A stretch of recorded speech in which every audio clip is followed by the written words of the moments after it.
Hi అండి. ఈరోజు అయితే లంచ్కి అయితే ఫ్రైడే రోజున సో సింపుల్గా ఏదైనా చేసేద్దాము. హెల్త్ అయితే అసలు బాగాలేదనమాట, గొంతు అది పట్టేసింది.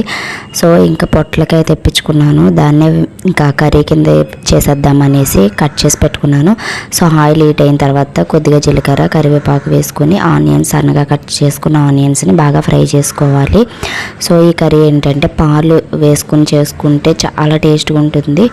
సో బాగా ఫ్రై అయిన తర్వాత సో ఇంకా కట్ చేసుకున్న ముక్కలను వేసుకుని ఒక 5 to 10 minutes మగ్గిచ్చేసుకోవాలి సిమ్లో పెట్టుకుని. ఇది డెలివరీ అయిన వాళ్ళు కూడా తినొచ్చండి. సో పాలు వేసుకుని తిని చాలా బాగుంటుంది కర్రీ అయితేను. సో ఇలాగా ఒక 5 minutes మూత పెట్టేసుకోవడమే, చాలా తొందరగానే మగ్గిపోతాయి. సో తర్వాత 5 minutes తర్వాత కొద్దిగా పసుపు కారం సాల్ట్ వేసుకొని కొద్దిగా వాటర్ వేసుకున్న తర్వాత సో ఒక 5 minutes దగ్గర పడిన తర్వాత మనం లాస్ట్లో చిక్కటి పాలు వేసుకొని దించుకోవాలి. సో ఎంత